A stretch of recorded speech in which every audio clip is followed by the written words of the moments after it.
விடுதலையும் சுகம் நிறைந்த வாழ்க்கை என்கிற தலைப்பை நம்ம பார்த்துட்டு வரோம். அதுல நம்ம ஆதாரமா எடுத்துக்கொண்டது தான் லூக்கா 4ஆம் அதிகாரத்துல பரிசுத்த ஆவியானவரும் அவருடைய அபிஷேகமும் இருந்தால் என்ன நடக்கும் என்பதை பார்க்கிறோம். முதல்ல நம்ம மைண்டை மாத்திக்கணும். என்ன மாத்திக்கணும்? பரிசுத்த ஆவியானவரும் அவருடைய அபிஷேகமும் இருந்தா அவங்க ஏதோ பாட்டு பாடிக்கிட்டு கை தட்டிக்கிட்டு கத்திக்கிட்டு இருக்க மாட்டாங்க. அவர்கள் தரித்திரத்திலிருந்து வெளியில வருவாங்க, அநேகருடைய தரித்திரத்தை மாற்றுவாங்க.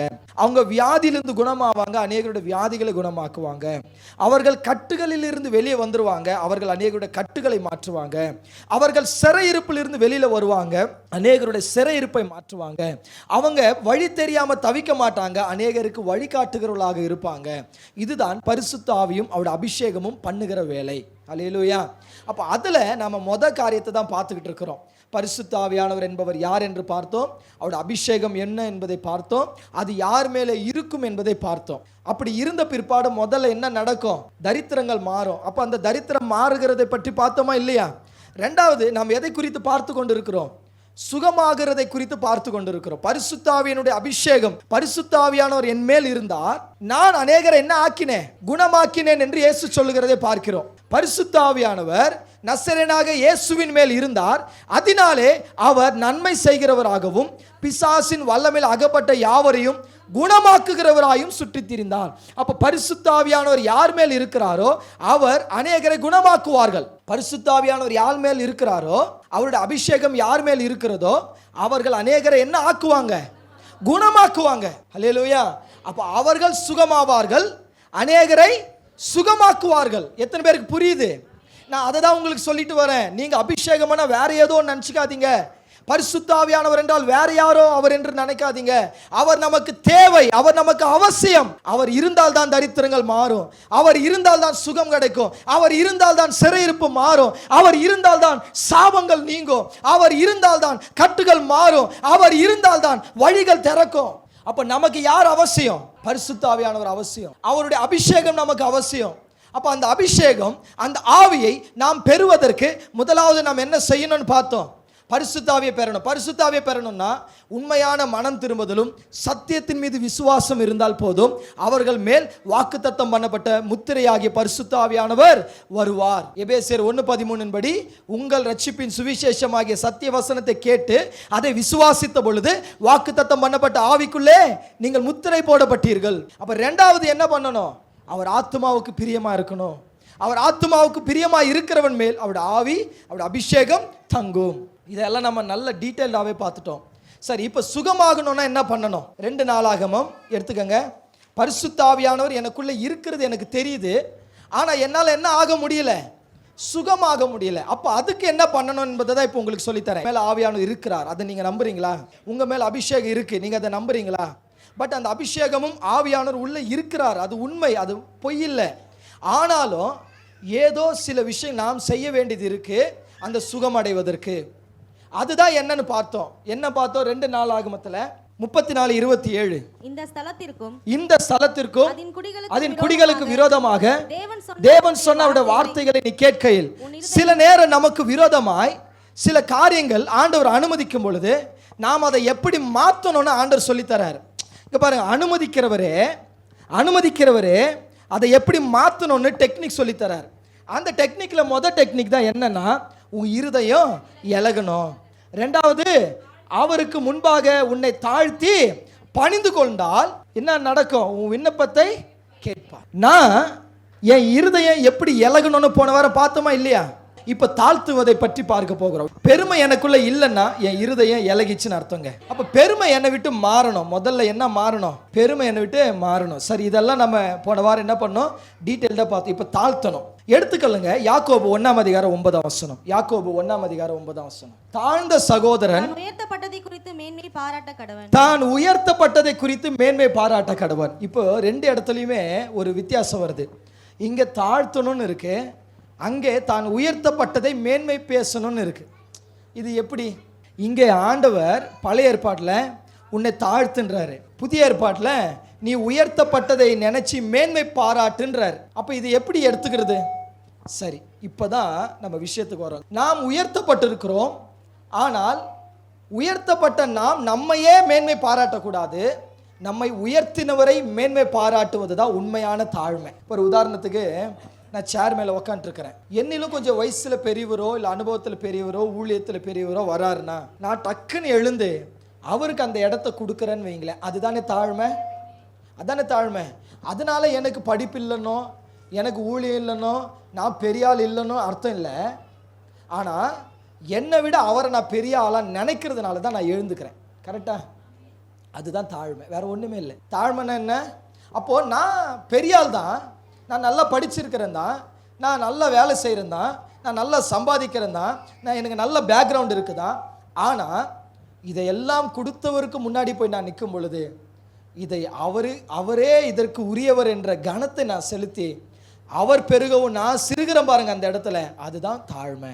ஆண்டவர் அந்த தாழ்மையை தான் நம்மகிட்ட எதிர்பார்க்கிறார். இங்கே சொல்லப்பட்ட தாழ்மை என்பது உன்னை நீ தாழ்த்தி பணிந்துக்கோன்னா என்ன அர்த்தம்னா, உனக்கு நீ நல்லா இருக்கிற, உன்னை நல்லா வச்சது யாரு?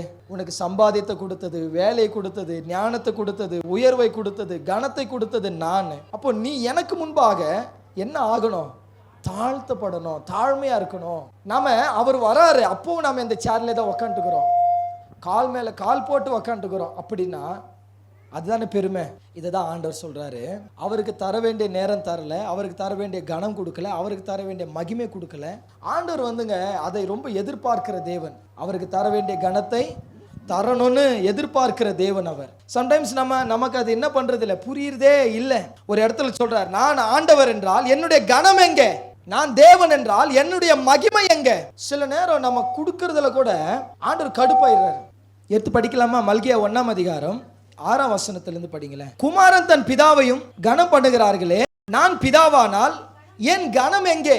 என்ன நீங்க அப்பா அப்பா அப்பான்றீங்களே, என் கனம் எங்கப்பா? ஒரு அப்பாவுக்கு தர வேண்டிய கனம் எங்கே? நான் எஜமானனானால் எனக்கு பயப்படும் பயம் எங்கே? நீர் தான் என்னுடைய வாழ்க்கைக்கு எல்லாமே சொல்றியப்பா, நான் தான் உன்னுடைய எஜமானன் என்று சொல்றியே, எனக்கு பயப்படுகிற பயம் எங்கே? என்னுடைய கனம் எங்கே? சில நேரம் ஆண்டவர் சொல்றாரு பாருங்க, 7ஆம் வசனத்திலிருந்து படிமா. என் பீடத்தின் மேல் அசுத்தமான அப்பத்தை படைக்கிறதுனாலேயே, ஆனாலும் உம்மை எதினாலே அசுத்தப்படுத்தினோம் என்கிறீர்கள். கர்த்தருடைய பந்தி எண்ணமற்று போயிற்று என்று நீங்கள் சொல்லுகிறதுனாலேயே, நீங்கள் கண் ஊனமானதை பலியிட கொண்டு வந்தாலும் அது பொல்லாப்பல்ல, கால் ஊனமானதை நசல் பிடித்ததை கொண்டு வந்தாலும் அது பொல்லாப்பல்ல என்கிறீர்களே. அதை உன் அதிபதிக்கு செலுத்து, அவன் உன்மேல் பிரியமா இருப்பானோ, உன் முகத்தை பார்ப்பானோ என்று. ஒரு மனுஷருக்கு தர மரியாதை கூட எனக்கு தரதில்லைன்றது தான் அங்கே வைக்கிற கம்ப்ளைண்ட். இப்போ சொல்லுங்க, ஆண்டவர் நம்ம கிட்ட அப்போ கனத்தை எதிர்பார்க்கிறாரா இல்லையா? மகிமை எதிர்பார்க்கிறாரா இல்லையா? ஃபர்ஸ்ட் ப்ரையாரிட்டி எதிர்பார்க்கிறாரா இல்லையா? இதை தான் ஆண்டவர் நமக்கு சில நேரம் அது நமக்கு என்ன பண்ணுறதில்ல, அக்செப்ட் பண்ணுறதில்ல. இப்போ சொல்கிறேன், நல்லா புரிஞ்சுக்கங்க. மேன்மை பாராட்டணும் தான், ஆனால் நான் என்னை அல்ல, என்னை உயர்த்தின தெய்வத்தை மேன்மை பாராட்டணும். இதுதான் தாழ்மை. ஜபம் மாடுலேஷன்ல இல்லை. ஜபம் நான் எப்படியெல்லாம் நடிக்கிறேன், எப்படியெல்லாம் ஆக்ஷன் பண்ணுறதை வச்சு ஜபத்தை ஆண்டர் கேட்கறது இல்லை. சம்டைம்ஸ் ஆண்டர் சொல்ல, போ கதவு போட்டு என்ன வை, போய் முழங்கால் படி, தனியாக போய் ஜபம் பண்ணு, அப்போ ஆண்டர் உன் ஜபத்தை கேட்பார்னு இருக்கே. ஸோ ஜபம் என்பது வார்த்தை அல்ல, ஜபம் என்பது வாழ்க்கை. நீ என்ன வேணா ஜபிச்சுக்கோ, ஆனால் என்ன சொல்றாரு அந்த இடத்துல, கேளுங்கள் நீங்கள் பெற்றுக்கொள்ளும்படி போய் கனி கொடுங்கன்றார். கரெக்டா? நீ என்ன வேணா கேளுப்பா, ஆனால் என் நாமத்தில் நீ கேட்டதை பெறணுமா, போய் கனி கொடுன்றார். ஸோ அப்போ ஆண்டவர் எதை பார்க்குறாரு? உங்கள் ஜபத்தை கேட்டு பதில் கொடுக்கணும்னா கூட எதை பார்க்குறாரு? உங்கள் லைஃப்பில் கனியை, கேரக்டரை தான் பார்க்குறாரு. கரெக்டா? உங்களுக்குள்ள என்ன இருக்குன்றதை வச்சு தான் ஜபத்துக்கு பதிலே தவிர, நீங்கள் எப்படியெல்லாம் ஆக்ஷன் பண்ணுறீங்கன்னு வச்சு ஜபத்துக்கு பதில் இல்லை. உங்களுக்குள்ள அவர் எதிர்பார்க்கிற காரியங்கள் எவ்வளோ இருக்கு என்பதை வச்சு தான் ஜபத்துக்கு தேவன் பதில் கொடுக்கிறார். அப்போ நாம தான் என்ன பண்ணணும்? தெளிவாக புரிந்து கொள்ளணும். அப்போ தாழ்மை என்பது என்னங்க? தாழ்மை என்பது என்ன? நான் ஒரு குப்பை, நான் ஒரு தூசு, நான் ஒரு கந்தை, நான் அது, நான் இது, ஐயோ நான் தகுதி இல்லாதவன், நான் என்னன்றேன், கர்த்தரே கனம் பண்ணிட்டாரு, நீ வா ஊழியத்துக்குன்னு. அதன் பிற்பாடும் அவர் மனசுல என்ன நினைக்கிறார்? தான் ஒரு பாவி என்பதே நினைச்சுக்கிட்டே இருந்தாருன்னா அவர் தன்னை நீதிமானாக்கின தெய்வத்தை கனவீனப்படுத்துறாருன்னு அர்த்தம். அல்லேலூயா. என்ன ஆண்டவரே நீதிமான்ட்டார் என்ன? அதனால தான் பவுல் சொல்றாரு, தேவனே என்னை தெரிந்து கொண்டார், யார் என்னை குற்றப்படுத்த முடியுன்றார். நீ 1000 சொல்லு, நான் பாவி, நான் அநீதி உள்ளவன், நான் அக்கிரமக்காரன் சொல்லு, கர்த்தரே என்னை நீதிமான என்று சொல்லிட்டாரு, நீ சொல்றதெல்லாம் நான் பெருசா எடுத்துக்க மாட்டேன்றார். அப்ப எதை நம்ம முக்கியப்படுத்தணும்? ஸோ இப்போ சொல்லுங்க, தாழ்மை என்பது என்னன்னா, என்ன வித்தியாசமா பேசிக்கிறது இல்லை, என்ன ரொம்ப குறைச்சி பேசிக்கிறது இல்லை, என்னை உயர்த்தின தெய்வத்தை ரொம்ப அதிகமாக பேசுறது, என்னை உயர்த்தின தெய்வத்தை மேன்மையா பேசுறது. அதனால தான் ஆண்டவர் சொல்ல, சில ரதங்களை குறித்தும் என்கிட்ட பத்தியா ரதம் இருக்கு, குதிரை இருக்கு, நான் அதை வச்சு மேலே வந்துடுவேன். ஆனால் நான் என்ன பண்ணுவேன், என் தேவனாகிய கர்த்தருடைய நாமத்தையே மேன்மை பாராட்டுவேன். அதுதான் மேன்மை, அதுதான் உயர்வு. உன்னை உயர்த்தின தெய்வத்தை உயர்த்திக்கிட்டே இரு, புகழ்ந்துகிட்டே இரு, கனம் பண்ணிக்கிட்டே இரு. அதுதான் உண்மையான தாழ்மை. பரலோகத்தில் ஒரு தரிசனம் இருக்கு, வெளிப்படுத்தல் விசேஷத்தில் 24 மூப்பர்கள் அவருக்கு சுற்றி 24 மூப்பர்களுக்கு சிங்காசனம் கொடுத்தாரா தெரியுமா உங்களுக்கு? அவங்களுக்கு கிரீடங்களையும் கொடுத்தாரா. ஆனால் அவங்க என்ன பண்ணாங்களா? சிங்காசனம் கிடைச்சன போய் உக்காந்துக்கிட்டாங்களா? கிரீடம் கொடுத்தன போட்டுக்கிட்ட கண்ணாடியில் அழகு பார்த்தாங்களா? இல்லை. ஆண்டவர் வந்த உடனே அவங்க எழுந்து அந்த கிரீடங்களை எடுத்து என்ன பண்ணாங்களா? அவர் பாதத்தில் வச்சு அப்படியே சாஷ்டாங்கமாக பணிந்து விழுந்துக்கிட்டாங்களா. அப்படின்னா என்ன அர்த்தம்? ஆண்டவரே, இந்த சிங்காசனம் இந்த கிரீடமெல்லாம் உங்களால் எனக்கு கிடைச்சது ஆண்டவரே, நீர் மாத்திரம்தான் எப்பவுமே உயர்த்தப்படணும். நான் இந்த சிங்காசனம் என்கிட்ட இருக்கிற வரைக்கும் நீர் மாத்திரம்தான் உயர்த்தப்படணும். இந்த கிரீடத்தை நான் பார்க்கும் பொழுதெல்லாம் எனக்கு என்ன தோணணும்னா, இது நான் போட்டு பெரியாள் என்பதை நான் யோசிக்க மாட்டேன். இதை என்ன போட வச்சு என்ன பெரியாளாக மாற்றினார்ல, அவரையே நான் மேன்மை பாராட்டுவேன். இதுதான் உண்மையான தாழ்மை, இதுதான் உண்மையான தாழ்மை. இந்த தாழ்மை தான் ஆண்டவர் நம்மகிட்ட எதிர்பார்க்கிறார். நீங்கள் உங்களை ரொம்ப தாழ்த்தி பேசிக்கிறது ரொம்ப தப்பு. அதுதான் கலகம். கலகம்னா என்ன சொல்லுங்க? இருக்கிறத இல்லாததா பேசுறது.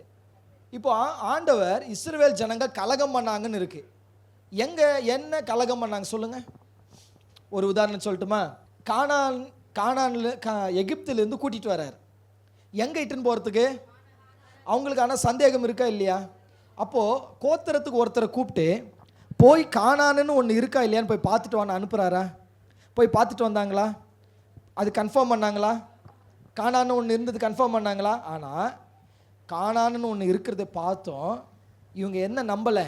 எங்களுக்கு எகிப்தில் பிரேதங்கள் இல்லைன்னு சொல்லியா இந்த வனாந்திரத்தில் கூப்பிட்டு வந்து சாகடிக்க பார்க்குறேன்னு சொல்லி ஆண்டவருடைய திட்டத்துக்கு விரோதமாக பேசுனாங்க. அதுதான் கலகம். என்ன ஆண்டவர் ஒரு நோக்கத்துக்காக அழைச்சா, என்னை குறித்து ஆண்டவர் ஒரு திட்டம் வச்சா, நான் அந்த திட்டத்துக்கு ஆப்போசிட்டாக பேசுகிறேன் பாருங்க, அதுதான் கலகம். அப்போ நான் ஐஸ்வர்யவானாய் தேவன் என்னை மாற்ற போகிறார் என்று சொன்னால் தைரியமா சொல்லுங்க, ஐஸ்வர்யவான் நான் என்று. அது பெருமை எடுத்துக்காதீங்க. எந்த தைரியத்தில் சொல்றேன்னா, ஐஸ்வர்ய சம்பன்னர் என்னோடு இருக்கிறார். அவர் என் தரித்திரத்தை என்னுடைய தரித்திரத்தை அவர் ஏற்றுக்கொண்டு தம்முடைய ஐஸ்வர்யத்தினால் என்னை நிரப்பி இருக்கிறார். அதனாலே நான் நம்புறேன் நான் ஐஸ்வர்யவான் என்று. ஆனா என்கிட்ட இருக்கிற ஐஸ்வர்யத்தின் மேல எனக்கு பெருமை வராது. என்னை உயர்த்தினவர் மேல தான் எனக்கு ஒரு பெருமை வரும், ஒரு சந்தோஷம் வரும், ஒரு மகிழ்ச்சி வரும். இதுதான் உண்மையான தாழ்மை.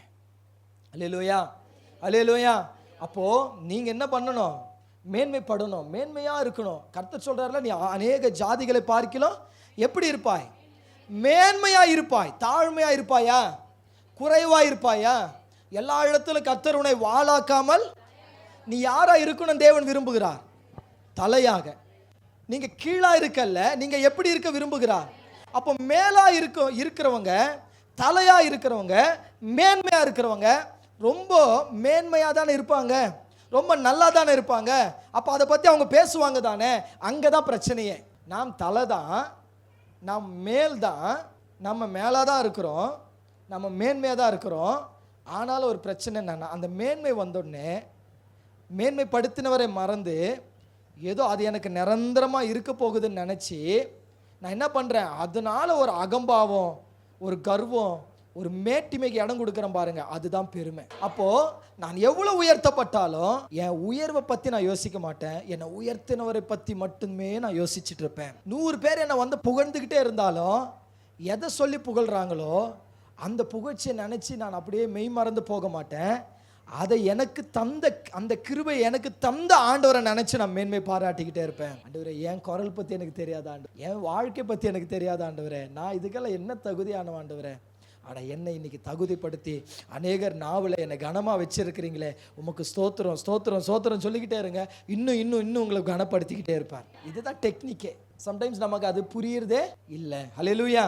சரி, எரேமியா 9:23-24. ஞானி, நான் பிஹெச்டியே படித்தாலும் அந்த பிஹெச்டியை குறித்து நான் மேன்மை பாராட்ட மாட்டேன்.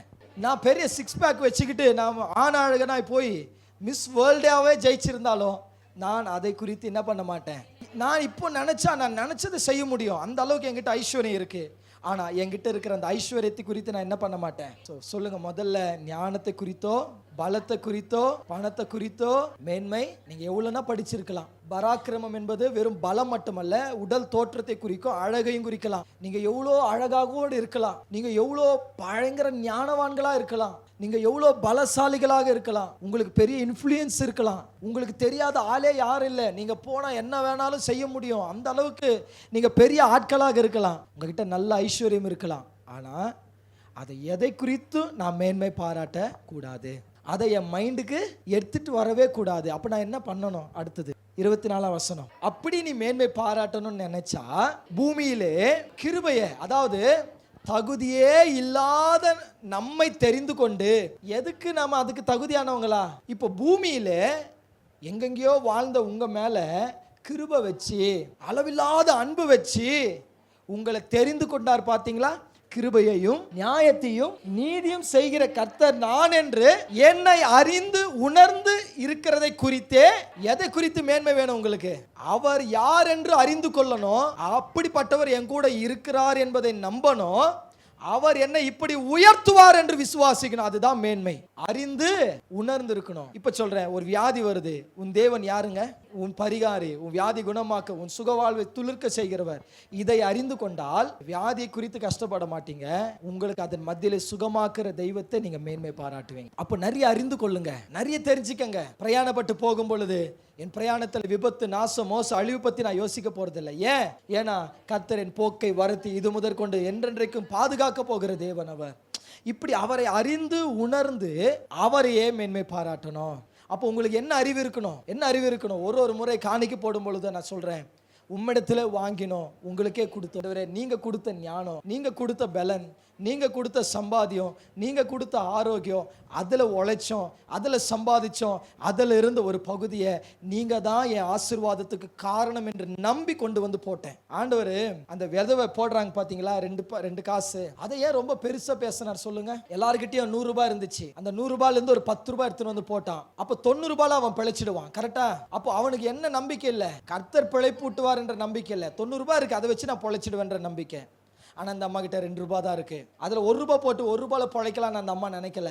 அந்த 2 ரூபாய் ஆண்டர்கிட்ட போட்டுறேன் அப்படின்னு என்ன சொல்ல வருது அந்த அம்மா? என்னை பிழைக்க வைக்கிற தேவன் நீங்க இருக்கும் பொழுது என் கையில இது இருக்கணும், இல்லைன்னு நான் ஆண்டவரை நம்ப போறேன், நீங்க என்னை பிழைக்க வைப்பீங்க. அந்த விசுவாசத்தை தான் ஆண்டவர் சொன்னாரு, இவள் தான் அதிகமாய் செலுத்தினாள் என்று சொல்லி.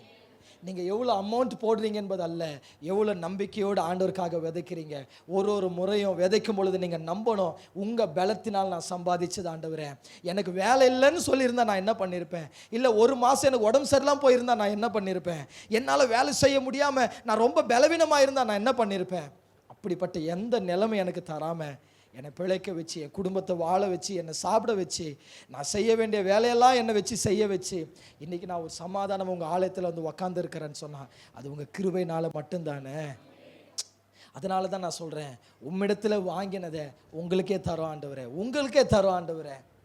அதை திருப்பி ஆண்டவர் என்ன தான் செய்கிறாரு?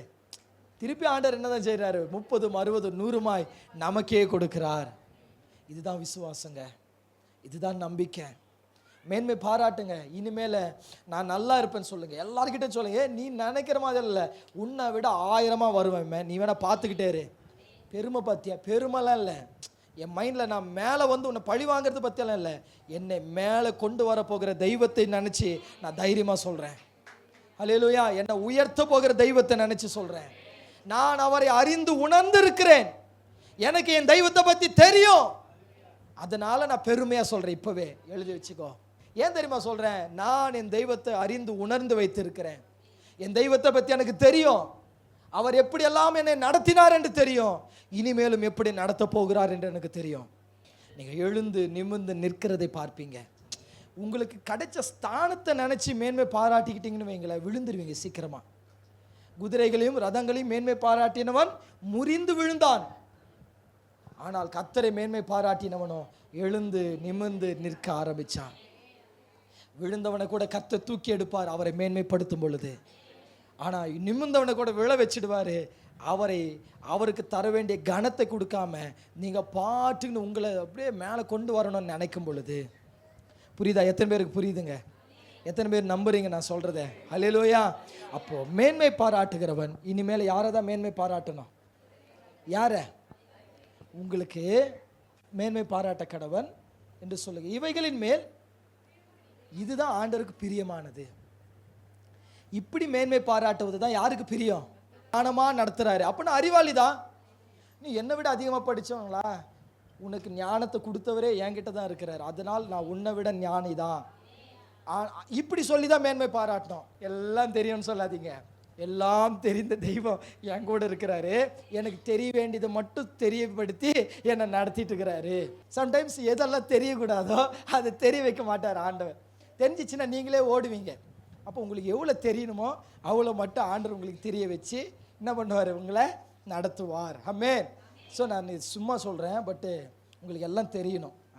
ஹல்லேலூயா. சரி, எடுத்து படிங்க அடுத்த வசனம். பிலிப்பியர் 3ஆம் அதிகாரம் 3ஆம் வசனம். மாம்சத்தின் மேல் நம்பிக்கையா இராமல் ஆவியினாலே தேவனுக்கு ஆராதனை செய்து. யாருங்க உண்மையாக ஆண்டவருடைய பிள்ளைங்க? இங்கே பாருங்க, விருத்த சேதனம் என்பது ஆண்டவருடைய ஜனம் என்பதற்கு அடையாளம். கரெக்டுங்களா? யாருங்க உண்மையான ஜனம்? ஃபஸ்ட்டு ரொம்ப முக்கியம், இது ரொம்ப முக்கியம். ஞானம், பராக்கிரமம், அறிவு, அழகு, அதை குறித்து மேன்மை பாராட்டுறதல்ல. அதன் மேலே நம்பிக்கையே இல்லாமல் ஆவியினாலே தேவனுக்கு ஆராதனை. தெய்வத்துக்கு ஆராதனை எப்படி செய்யணும்? மேன்மைப்படுத்துகிற யாரை மேன்மைப்படுத்தணும்? ஆவில தேவனுக்கு என்ன பண்ணணும்? ஆவில ஆராதனை பண்ணணும். ஆராதனை என்பது மாம்சத்தில் வரக்கூடாது. ஆவியிலே தேவனுக்கு என்ன பண்ணுங்க? 2 நாளாகமம் 32ஆம் அதிகாரம் 24லிருந்து 26. அந்நாட்களில் எசேக்கியா வியாதிப்பட்டு மரணத்துக்கு ஏதுவா இருந்தான். ஜெபம் பண்ணும்போது அவர் அவனுக்கு வாக்குத்தத்தம் பண்ணி அவனுக்கு ஒரு அற்புதத்தை. யாரை குறித்து பார்க்குறோங்க? இப்போ எசேக்கியாவுக்கு சாகிற மாதிரி ஒரு வியாதி. ஜெபம் பண்ணா ஆண்டவர் கேட்டார், சுகம் தந்துட்டார். கரெக்டாக சுகம் தந்துட்டார். சுகத்தை பெற்றுக்கொண்ட பிற்பாடு அடுத்த வசனம் படிமா. எசேக்கியா தனக்கு செய்யப்பட்ட உபகாரத்துக்கு தக்கதாய் என்ன பண்ணல? இதுதான் பெருமை. வியாதி வந்தாதான் அழ வருது, மரணம் வரப்போதுன்னா தான் ஜெபம் வருது, பிரச்சனைன்னு வந்தாதான் அழுது ஜெபிக்கிறோம். அது நல்லான பிற்பாடு என்ன ஆயிடுறோம்? இந்த மைண்ட் தான் நமக்கு வருது. இந்த மைண்ட் அடிக்கடி வந்து போதுன்னா நீங்க டேஞ்சர் ஜோன்ல இருக்கிறீங்கன்னு அர்த்தம். ஒரு பிரச்சனை வரும்போது தேடுறதும், அது சரியான பிற்பாடு அமைதியாக வருதும், திரும்ப ஒரு பிரச்சனை வரும்போது தேடுறதும், அது சரியான பிற்பாடு அப்படியே அமைதியாக வருதும். போராட்டம் வந்த உடனே குடும்ப ஜெபம், பாஸ்டர் உபவாச ஜெபம் வச்சிடலாமா, 7 நாள் நான் ரெடி பாஸ்டர். எசேக்கியா தனக்கு செய்யப்பட்ட உபகாரத்துக்கு தக்கதாக நடவாமல் மனம் மேட்டுமையானா. வேலை கட்சோன்னே ஆண்டவரை மறந்துடுது, காலேஜுக்கு போனோன்னே ஆண்டவரை மறந்துடுது. சம்டைம்ஸ் இந்த மனம் மேட்டுமை வந்துச்சுன்னு வைங்களேன், கொடுத்தது பிடிங்கிறாரு. அதான் இங்க பாக்குறோம். இந்த டேஞ்சருக்குள்ள தான் போறோம். நம்ம ஆரோக்கியம் வந்தோடனே மறந்துடுறோம் பாருங்க. திரும்ப வந்தா வியாதி. ஐஸ்வர்யம் கொடுத்தோன்னே மறந்துடுறோமா, திரும்ப இந்த தரித்திரம். கொடுத்ததை வாங்க வைக்கிறதுக்கு காரணம் என்ன சொல்லுங்க? நம்ம மனமேட்டுமை தான். ஆண்டவர் ஒன்று கொடுத்தாரு, அதை காப்பாத்திக்கணும்னா கொடுத்தவரை மேன்மைப்படுத்திக்கிட்டே இருங்க, நீங்க காப்பாத்திப்பீங்க அதை. ஆனா எங்க நீங்க கொடுத்தவரை மறந்து உங்க மாம்சத்தை நம்பி மேன்மை பெருமை பாராட்டுறீங்களோ அங்கதாங்க பிரச்சனையே. கொடுத்தது கொஞ்சம் கொஞ்சமா உங்களை விட்டு விலகி போயிட்டே இருக்குது. சொல்றேன், அவன் மனமேட்டிமை ஆனான், ஆகையால் அவன் மேலும் யூதாவின் மேலும் எருசலேமின் மேலும் கடும் கோபம் மூண்டது. அடுத்த வசனம். எசேக்கியாவின் மனமேட்டிமை நிமித்தம் அவனும் எருசலேமின் குடிகளும் தங்களை தாழ்த்தினபடியால் கர்த்தருடைய கடும் கோபம் எசேக்கியாவின் நாட்கள் அவர்கள் மேல். அப்போ கடவுளுடைய கோபம் ஏன் நம்ம மேல் வருது? மன மேற்றுமை வரும் பொழுது. அது எப்போ வருது சொல்லுங்க? ஒரு உதாரணத்துக்கு வீட்டில் கூட அப்பாவை பாரு, நீ என்ன பண்ணிட்டமா எனக்கு, என்ன பண்ணிட்ட எனக்கு அப்படின்னு கேட்கும்போது கோபம் வருமா வராதா? அவங்க பண்ணாமல அவன் அப்படியே மேலே வந்துட்டான். அவங்க எதுவுமே பண்ணாமல அவன் படிக்கிறான், ட்ரெஸ் போடுறான், சாப்பிட்றான், ஒரு நல்ல ஆளாக இருக்கிறானா? காரணம் அப்பா அம்மாவுடைய உழைப்பு தானே. கடைசியில் ஒரு வார்த்தை கேட்பா, என்ன பண்ணிட்டேன் எனக்கு, என்ன செஞ்சிட்டேன் உனக்கு? அவங்க பலத்துக்கு மீறி தான் செஞ்சாங்க. எந்த அப்பா அம்மாவுமே உண்மையை சொல்கிறேன் பாருங்க, அவங்க ஸ்ட்ரென்த்துக்கு என்ன முடியுமோ அதை விட ஒரு படி ஜாஸ்தியாக தான் தன் பிள்ளைங்களுக்கு எப்பவுமே செய்திருக்கிறாங்க. அதை ரெகக்னைஸ் பண்ணுறது இல்லை. அப்படி ஒரு வார்த்தை கேட்டோன்னே அப்பா அம்மாவுக்கு என்ன வந்துடுது? கோபம் எங்கம்மா வருது, அழுகுறாங்க. ஆனால் ஆண்டவருக்கு மனசு கஷ்டமெல்லாம் ஆகாது, கடும் கோபம் தான் வரும். என்ன வரும்? கடும் கோபம் தான் வரும். அப்போது கர்த்தர் உங்களை உயர்த்துறாரா, அந்த உபகாரத்துக்கு தக்கதான் நடந்துக்கங்க. வேலை கொடுத்தாரா, படிப்பு கொடுத்தாரா, கல்யாணம் திருமண காரியத்தை நடத்தினாரா, நல்ல ஃபேமிலியில் உங்களை வச்சாரா, நல்ல வீடு கொடுத்தாரா, நல்ல சம்பாதியத்தை கொடுத்தாரா, அது இருக்கிற வரைக்கும் அதை கொடுத்தவரே மேன்மை பாராட்ட மறக்கவே கூடாது. அது இருக்கிற வரைக்கும் சொல்கிறேன். ஒரு அடிபட்டு ஹாஸ்பிட்டல் அட்மிட் ஆகி உயிர் பொழைச்சி வந்தோம்னா அந்த உயிர் திருப்பி ஆண்டவர் எனக்கு கொடுத்தது, அந்த உயிர் இந்த உடம்புக்குள்ளே இருக்கிற வரைக்கும் நான் அதை கொடுத்தவரை மேன்மை பாராட்டிக்கிட்டே இருக்கணும். இருக்கிற வரைக்கும் சொல்கிறேன். ஏதோ அன்னைக்குன்னு பார்த்து ஒரு ஸ்தோத்திர கூட்டத்தை வச்சு ஆமேன்னு சொல்லி கதையை முடிக்கக்கூடாது. அந்த உயிர் எனக்குள் இருக்கிற மட்டும் நான் கர்த்தரை மேன்மை பாராட்டிக்கிட்டே இருக்கணும். எங்கே நான் அதை செய்ய தவறுகிறேனோ அப்பதான் திரும்ப இந்த உயிருக்கு பிரச்சனை வருது. உங்களுக்கு புரியுதா நான் என்ன சொல்ல வரேன்னு? கொடுத்துடுவாரு, கொடுத்ததை காப்பாற்றிக்கணும்னா கொடுத்தவரை மேன்மை பாராட்டிக்கினே இருக்கணும். நீங்கள் அப்படியே அவரை மறந்து உங்களை மேலே கொண்டு வந்தீங்க, கொடுத்ததெல்லாம் என்ன ஆகிடும்? போயிடும். அதை சொல்ல வர இப்போ உங்களுக்கு அதான் சீக்ரெட்டே, வேற ஒன்றும் இல்லை. ஆரோக்கியம் கொடுத்தாரா, கொடுத்த உடனே கர்த்தரை டெய்லி மேன்மை பாரு, அதை டெய்லி சொல்லணும். தாவீது சொல்றாருல, கர்த்தர் செய்த சகல உபகாரங்களையும் மறவாதே. மறக்கவே கூடாது. காலேஜ் போயிட்டீங்க, ஆனாலும் சொல்லணும், ஆண்டவரே 10th என்ன நல்ல மார்க் எடுக்க வச்சதுனால தான் நான் +2 வந்தேன், +2 நல்ல மார்க் எடுக்க வச்சதுனால தான் இந்த காலேஜை முடிச்ச ஆண்டவரேன்னு அதையும் சேர்த்துக்கின்னு ஆண்டவருக்கு நன்றி சொல்லணும். மறக்கவே கூடாது ஆண்டவர் செய்த நன்மைகளை, மறக்கவே கூடாது ஆண்டவர் செய்த உபகாரங்களை. நான் பொழைச்சிருக்கிறேங்க, நான் வாழ்கிறேன்னா அது ஆண்டவர் எனக்கு கொடுத்த கிருபை தான். அந்த கிருபையை டெய்லி சொல்லி ஆண்டவருக்கு நன்றி சொல்லணும். இப்படி யார் ஒருத்தர் செய்கிறாங்களோ அவங்க ஆண்டவருக்கு பிரியமானவங்க. இப்படி செய்கிறவனே எனக்கு பிரியமானவனும் முன்னாடி வசனத்தில் பார்த்தோமா இல்லையா? ஆனால் இப்படி செய்கிறவங்க மேலே கர்த்தருடைய கோபம். அப்போ யார் மேல் பிரியமாக இருக்கணும், யார் மேல் கோபமாக இருக்கணும், நீங்களே முடிவு பண்ணுங்க. அப்போ நீங்கள் இன்னைக்கு அவர் செய்த உபகாரங்களுக்கு தக்கபடி நீங்கள் அவரை மேன்மை பாராட்டி அவருக்கு பிரியமாக நடக்க ஆரம்பிச்சிட்டிங்கன்னா உங்களை எல்லா சூழ்நிலையிலும் கர்த்தர் உயர்த்துவார். இப்போ பாருங்க, இவனுக்குள்ள திரும்ப தாழ்மை வந்த உடனே ஆண்டவர் என்ன பண்ண ஆரம்பிச்சார் பாருங்க. எடுத்து படிக்கலாமா அந்த வசனம்? 33ஆம் அதிகாரம் 12லேருந்து 13 படிங்க. இப்போ இவனுக்குள்ள தாழ்மை வந்த உடனே 32ஆம் அதிகாரம் 27லேருந்து 29. இப்போ பாருங்க, எசேக்கியாவுக்குள்ள மன தாழ்மை வந்தோடனே என்ன வந்துச்சு? இப்போ திரும்ப ஆண்டவர் கொடுத்தது என்ன பண்றாரு, எடுத்தது என்ன பண்றாரு, கொடுக்குறாரு. ஆனால் எப்படி கொடுக்குறாரு பாருங்க. எசேக்கியாவுக்கு சொல்லுங்க, மிகுதியான ஐஸ்வர்யத்தை கொடுக்கல, மிகுதியானதை கொடுத்தாரு. பக்கத்தில் பார்த்து சொல்லுங்க, மிகுதியானதை தருவார். தாழ்மை வந்தா மிகுதியானதை கொடுப்பார், ஐஸ்வர்யத்தை கொடுப்பார். அடுத்தது படிங்க, என்ன கொடுக்குறாரு? கனம் உண்டாயினது, மதிப்போடு மரியாதையோடு கர்த்தர் வச்சாரு. இப்போ கனம் உண்டானது. அடுத்தது வெள்ளியும் பொன்னும் ரத்தினங்களும் கேடகங்களும் ஆபரணங்களும் வைக்கும்படியான யார்கிட்டலாம் பொக்கிஷ சாலை இருக்கு. இன்னைக்கு சாலை வேணாகுது, 100 அடி சாலை. ஆனால் இனிமேட்டு இந்த பொக்கிஷ சாலை வரும்னு நம்பணும். மிகுதியான ஐஸ்வர்யம், இதெல்லாம் என்ன பார்த்து? ஐஸ்வர்யமும் கனமும் மிகுதியாக தராரு. வெள்ளியும் பொன்னும் ரத்தினங்களும் கந்த வர்க்கங்களும் வைக்கும்படியான பொக்கிஷ சாலைகளை தேவன் தருவார். தாழ்மை வரும் பொழுது கர்த்தர் தாழ்மையாக இருக்கிறவங்களை இன்னும் உயர்த்தணும்னு விரும்புகிறார். தாழ்மையாக இருக்கணும்னு இங்கே பாருங்க, என்னை நானே உயர்த்திக்க நினைக்கிறத விட என்னை இவர் உயர்த்தணும்னு நினச்சி பாருங்களேன், இப்படி தான் உயர்த்துவார். என்னை படைத்தவர் என்னை உயர்த்த ஆரம்பித்தார்னு வைங்களேன், என்னை இப்படி தான் உயர்த்துவார். இதில் எப்படி இருக்குது பார்த்தீங்களா? ஆனால் இன்றைக்கி நான் என்ன பண்ணுறேன், என்னையே நான் எல்லா இடத்துல பந்தாவாக பேசிகிட்டு இருக்கிறது, பெருமையாக பேசிகிட்டு இருக்கிறது, நான் ஒரு பெரிய ஆள் மாதிரி பேசிகிட்டு இருக்கிறது, பெரிய ஆள் மாதிரி பண்ணிகிட்டு இருக்கிறது. இந்த பெருமை உங்களை எங்கே கொண்டு போக தெரியுமா? உங்களை விட பெரிய பெரிய ஆட்களை காட்டி நீ ஒன்றுமே இல்லை, ஒன்றுமே இல்லை, ஒன்றுமே இல்லைன்னு காட்டிகிட்டே இருக்குது. ஆனால் உங்களை தாழ்த்தி பாருங்கள், உங்களை ஆண்டவருக்கு முன்னாடி தாழ்த்தி பாருங்க, ஆண்டவர் கொடுத்தவைகளுக்காக ஆண்டவரை மட்டும் மேன்மைப்படுத்தி பாருங்க, இந்த அளவுக்கு கர்த்தர் உங்களை உயர்த்த ஆரம்பிக்கும். அல்லேலூயா. அடுத்த வசனம் படிங்க. என்னையும் இப்போ அடுத்து சாப்பாட்டில் கை வைக்கிறார். சாப்பாட்டில் கை வச்சு பிளஸ் பண்ணுறதுக்காக வைக்கிறார். தானியமும் திராட்சை ரசம் எண்ணெயும் வைக்கும்படியான ஸ்டோர் ரூம் தர்றார் பாருங்க. ட்ரெஷரிங் தந்தார், ட்ரெஷர் பாக்ஸ் தந்தார், பொக்கிஷம் வைக்கிறதுக்கு. அடுத்தது எதை கொடுக்குறாரு? ஸ்டோர் ரூம் தர்றாருங்க. அங்கே என்ன இருக்குது? விறகும் மண்ணெண்ணையும், போன வாரம் மீன் வறுத்த எண்ணெயும் இருக்குது, அதுவா இருக்குது? இல்லை, என்னென்ன இருக்குது? தானியமோ திராட்சை ரசமோ எண்ணெயும் வைக்கும்படியான இப்படி தான் கர்த்தர் ஆசீர்வதிப்பார். டப்பா அங்கே தான் இருக்குது, டப்பாவில் ஒன்றுமே இல்லையே, அந்த நிலைமை மாறும். டப்பா இருக்குது, இந்த டப்பா முடிஞ்சிச்சுனாலும் அது உள்ள பாரு ஸ்டோர் ரூமு, அதில் எல்லா டப்பா அடுக்கி வச்சுக்கிறேன்ற நிலைக்கு தான் கர்த்தர் உயர்த்த விரும்புகிறாரு. அல்லேலூயா. அடுத்து படிங்க. இப்படி தான் கொஞ்சம் கொஞ்சமாக ஆண்டவர் என்ன பண்ணுறாரு? உயர்த்துறாரு. உழைப்பு இருந்து அந்த உழைப்பின் மூலம் கர்த்தர் என்னை உயர்த்துவாருன்னு நீங்கள் நம்பி உக்காந்தீங்கன்னா உண்மையாய் கர்த்தர் உங்களை 1000 பெருக பண்ணுவார். அதில் மாற்றமே இல்லை. அல்லேலூயா. அப்போது மிருக ஜீவன்களுக்கு கொட்டாரங்களையும் மந்தைகளுக்கு தொழுவங்களையும் உண்டாக்கினான். அவன் தனக்கு பட்டணங்களையும், நமக்கு ஒரு வீடு கேட்குறோம், இந்த ஆள் டவுன்ஷிப்பே கட்டிட்டான், ஃப்ளாட்ஸ் கட்டி வச்சுக்கிறான், பட்டணங்களையும் கட்டுவித்து வைத்திருந்தான். எப்படி? தேவன் அவனுக்கு, அவன் சம்பாதிக்கல, தேவன் கொடுத்தார். பொக்கிஷ சாலை தேவன் கொடுத்தார், பண்டக சாலை தேவன் கொடுத்தார், ஆடை ஆபரணங்கள் தேவன் கொடுத்தார், உயர்வை தேவன் கொடுத்தார், ஜீவனை தேவன் கொடுத்தார். தேவன் அவனுக்கு மகா திரளான ஆஸ்தியை கொடுத்தார். தாழ்மைக்கு ஆசீர்வாதம் என்ன பார்த்தீங்களா?